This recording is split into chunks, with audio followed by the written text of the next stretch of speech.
If bad luck or bad health were to take you over the financial edge, how far might you go to support yourself and your family? Let's say your life depended on earning more money than you've ever known. What would you do? What wouldn't you do? This young mother well knows desperate times, and that's what drove her to topless dancing. She joins us today to share her story, and later on in this program, we're going to talk with her. Desperate times, desperate women, next on Rolanda.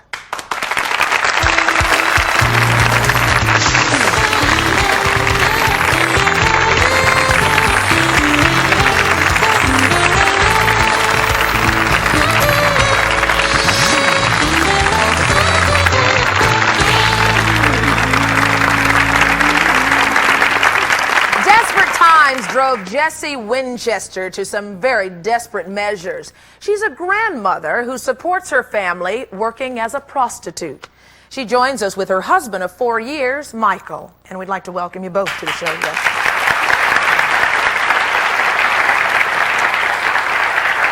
When people say grandmother who's supporting herself as a prostitute, I mean, the reaction is straight. How did you end up into this situation? What was so desperate in your life? What made you so desperate, rather? Well, there were several factors at that particular time. My husband had been injured and was off work, so it was up to me to support our family. I have a daughter who has neurofibromatosis, which requires a lot of medical care. The times are still bad times. Women are not paid fairly in the job market. There's a lot of competition for the jobs that are available. The pay is low. There were a lot of factors. And in Nevada, they advertise for the brothels. My job is a legal job. And, it started out kind of as a joke. Michael found an ad in the Sunday paper, and he said, you could make more money working at the brothel than you can in Michael, a straight this was job. Your suggestion? Well, it was a joke. I mean, what happened was I injured and I hurt my back. I was on disability for over 2 years, and we had another set of family, another set of children, basically living with us too.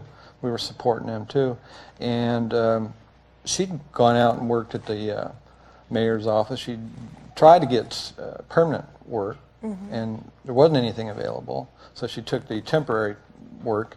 In the mayor's office? In the mayor's office. Very low pay, very low pay. It was basically computer... it was transcribing city council minutes. Tell me, how desperate did things get for your family? Help us understand the point of desperation that one gets to consider this. Well, before she went to work out there, we were about 2 weeks from being homeless. Homeless? Homeless, period. Homeless. I mean, we had to put food on the table for about 3 families, for about 3 groups of the family.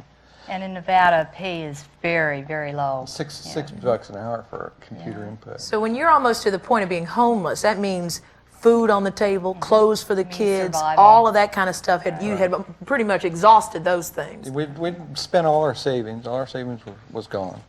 And we were talking about it. She came home and her eyes are bloodshot, and she's got headaches, and she was just fatigued. And there wasn't any money. Everything was a spiraling effect. Everything was just slowly going down to nothing, and we could see it. And I was just looking at the paper one day, and I said, hell, you could make more money in a brothel. I mean, people make more money even working in a brothel than doing in a straight job, and it was kind of a joke. I mean, it really was a joke. I was pretty ticked off. Yeah, I was about to say, what do you say to your husband when he says, "Hey, honey"?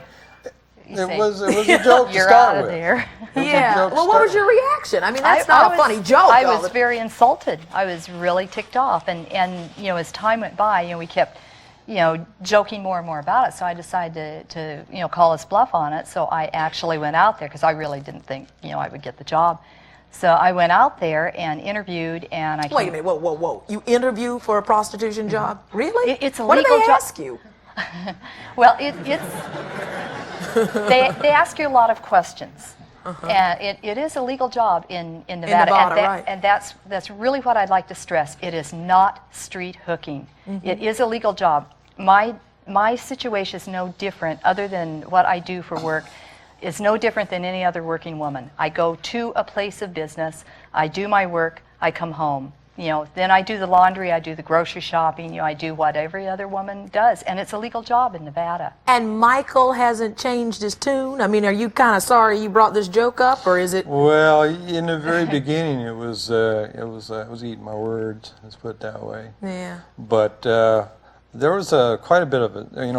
Through the years, adjustment there was period. a big adjustment. But there was a transition, and eventually, over a period of time, she was in control. I mean, she had control of her life. She had control of her job. She had control of her own self-esteem, and she was capable of taking care of our family at that time. And I have to say, I was that part. You have to look and appreciate and have a certain amount of pride that she is willing to go through that for our family, to keep That's our right. family together. I mean, that sounds like there isn't anything that you wouldn't do to save your family. I mean, There isn't. What were you thinking about? I mean, just I think mainly my daughter.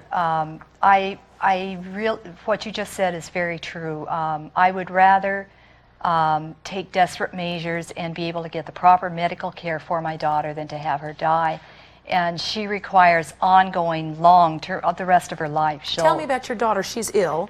She's not ill. She has what a lot of people have nicknamed Elephant Man's disease.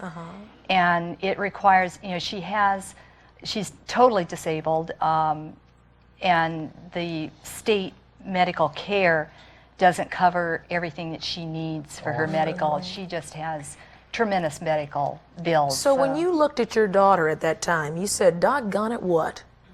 That I would do anything for my family. There really isn't anything I wouldn't do for my family. We were all having, I have 4 grown children and 2 grandchildren, and all of us were having a real tough time at that particular time. So We're not unusual. No. We're not. We're the only part that's unusual is we're willing to talk about it. But it's not unusual because there are more and more. There are a lot of families out there that don't know what to do, and their families get torn apart because they're not capable or willing to do something drastic. But Yeah. How does this affect your self-esteem? I mean, how do you do with that? I mean, I just don't. for me or for him? For you. I mean, how do you say, I'm a prostitute? I mean, Well, I think a lot of it has to do with maturity. I think my age has a lot to do with it because I've been on this planet long enough that I have the maturity and life experiences that it really has helped me deal with it. The other way, each girl deals with it differently. Some don't deal with it at all, and they get out of the business. but this hasn't made you think any lesser of yourself. Oh, not at all. Does it No. make you think better of yourself? That you would do something you never dreamed that you would do? Well, maybe, I've or- always been a rebel. I've always done things that are, offbeat and. I know, but you know, prostitution, that's a lot. That's a big. Well, it's different though. That's the tough part, is understanding that the legal arena is so different from the illegal arena. It's basically like a big party. So what you're saying is Yeah. some people call it prostitution, you call it a job. That's what it is. It's a job. All right. My clients are it's just a job. Okay, when we come back, a family is torn apart because a daughter bears it all just so she can cover her college tuition.